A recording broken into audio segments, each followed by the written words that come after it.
नमस्कार साथियों। आज हम बात करने वाले हैं, यदि आप डीडीओ रोल में कार्य कर रहे हैं, डीडीओ के अंडर में जितने भी एम्प्लॉय कार्यरत हैं उनका जो है सैलरी इंक्रीमेंट किस तरीके से आप लगा पाएंगे। इसके लिए साथियों आपको डीडीओ की आईडी को IFMS 3.0 पर लॉगिन कर लेना है और लॉगिन करने के पश्चात साथियों आपके सामने कुछ ऐसा इंटरफेस नजर आएगा। अब यहाँ पर साथियों आपको लेफ्ट साइड में नजर आएगा एम्प्लॉय मैनेजमेंट। एम्प्लॉय मैनेजमेंट के बटन पर आपको क्लिक करना है। यहाँ पर साथियों जैसे ही क्लिक करते हैं तो यहाँ पर बहुत सारे ऑप्शन आपके सामने नजर आते हैं। अब यहाँ पर साथियों तीसरे नंबर पर ऑप्शन नजर आता है एम्प्लॉय मॉडिफिकेशन। एम्प्लॉय मॉडिफिकेशन के बटन पर आप जैसे ही क्लिक करते हैं तो साथियों यहाँ पर आपको नीचे चलना है सैलरी इंक्रीमेंट। सैलरी इंक्रीमेंट के बटन पर आपको क्लिक करना है। यहाँ पर साथियों सैलरी इंक्रीमेंट आपको तभी लगाना है जब आपके जो डीडीओ के अंडर में जो भी एम्प्लॉय है उनकी जून महीने की जो सैलरी है वो सैलरी उनके अकाउंट में पेड होने के पश्चात और साथियों कार्यालय आदेश तैयार करने के पश्चात ही आपको सैलरी इंक्रीमेंट लगाना है। साथियों यहाँ पर आपको पे ईयर सेलेक्ट करना है। पे ईयर यहाँ पर 2026 आ जाएगा। यहाँ पर पे मंथ आपको जुलाई 2026 सिलेक्ट करना है और यहाँ पर सिलेक्ट ग्रुप। ग्रुप में साथियों आपके जो भी ग्रुप है, आपके जिस भी ग्रुप में आप सैलरी इंक्रीमेंट लगाना चाह रहे हैं वो ग्रुप यहाँ पर सिलेक्ट कर लेंगे और सिलेक्ट करने के पश्चात यहाँ पर पे कमीशन। पे कमीशन में साथियों आपको जो है यहाँ पर 7th सिलेक्ट करना है। यहाँ पर जैसे ही नीचे स्क्रॉल करेंगे तो यहाँ पर 7th का ऑप्शन आपको यहाँ पर नजर आएगा। अब साथियों यहाँ पर सर्च के आइकन पर आपको क्लिक करना है। सर्च के आइकन पर जैसे ही क्लिक करते हैं तो साथियों आपके डीडीओ के अंडर में जितने भी एम्प्लॉय है उनकी लिस्ट यहाँ पर नजर आएगी। जो एम्प्लॉय प्रोबेशन में है उनका नाम यहाँ पर नजर नहीं आएगा और उनका आपको सैलरी इंक्रीमेंट लगाना भी नहीं है। अब साथियों यदि आपको सभी एम्प्लॉय के जो है सैलरी इंक्रीमेंट लगाना है तो यहाँ पर एम्प्लॉय आईडी के जो बगल में जो चेकबॉक्स का निशान है इस पर राइट टिक कर लेंगे।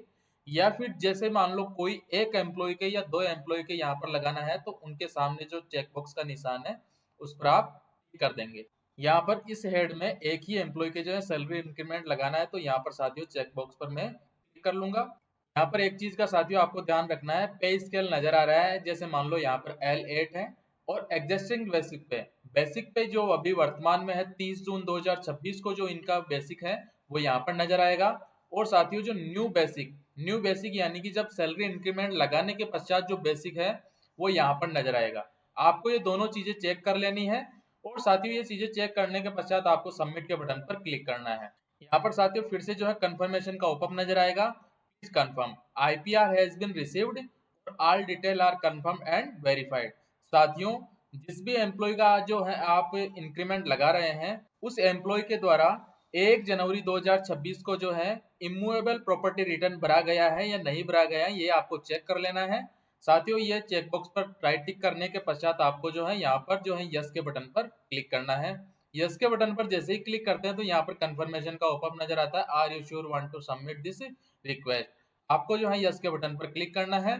Your application for salary increment has successfully submitted, यानी कि हमने जो इंक्रीमेंट लगाया था वो सक्सेसफुली यहाँ पर सबमिट हो चुका है। अब यहाँ पर साथियों जो है आपको यहाँ पर सैलरी इंक्रीमेंट स्टेटस नजर आ जाएगा। अब साथियों आपको क्या करना है, एक बार चेक कर लेना है जिस एम्प्लॉय का जो है हमने सैलरी इंक्रीमेंट लगाया था उसका सैलरी इंक्रीमेंट लगा है या नहीं लगा है। अब साथियों कभी कभार हो सकता है कि आप जिस एम्प्लॉय का जो है सैलरी इंक्रीमेंट लगाना चाह रहे हैं उसका यहाँ पर नाम शो नहीं हो रहा है, तो आपको क्या करना है, एक दूसरी प्रोसेस और कर लेनी है। अब यहाँ पर आपको एम्प्लॉय मॉडिफिकेशन में साथियों नीचे आएगा पे एंटाइटलमेंट। अब यहाँ पर साथियों आपको पे एंटाइटलमेंट के बटन पर क्लिक करना है। यहाँ पर जैसे ही क्लिक करते हैं तो साथियों आपको ऑल के बटन पर क्लिक करना है। यहाँ पर साथियों जिस भी एम्प्लॉय का वहां पर नाम नहीं आया था उस एम्प्लॉय को यहाँ पर जो है आपको सेलेक्ट करना है। जैसे मान लो कोई एम्प्लॉय आपके सामने नहीं आया था, उसको जो है यहाँ पर जो है मॉडिफाई का जो बटन है, मॉडिफाई के बटन पर आपको क्लिक करना है। यहाँ पर साथियों पे एंटाइटलमेंट चेंज रीजन में साथियों आपको जो है यहाँ पर एनुअल इंक्रीमेंट आपको सिलेक्ट कर लेना है और यहाँ पर पे कमीशन में 7th आ जाएगा। और इस तरीके से जो है आगे जो भी डिटेल आपसे मांगी जा रही है उनको यहाँ पर फिल करने के पश्चात आपको जो है यहाँ पर रिकैलकुलेट के बटन पर क्लिक करके आपको जो है सारी प्रोसेस आगे इस तरीके से पूर्ण कर लेनी है। तो साथियों यदि किसी एम्प्लॉय का नाम जो है सैलरी इंक्रीमेंट में नहीं आता है तो आपको जो है पे एंटाइटलमेंट में जाकर वहां पर जाकर उस एम्प्लॉय का जो है सैलरी इंक्रीमेंट आप लगा सकते हैं। साथियों यदि वीडियो अच्छा लगे तो वीडियो को लाइक और शेयर जरूर करना। Thanks for watching this video.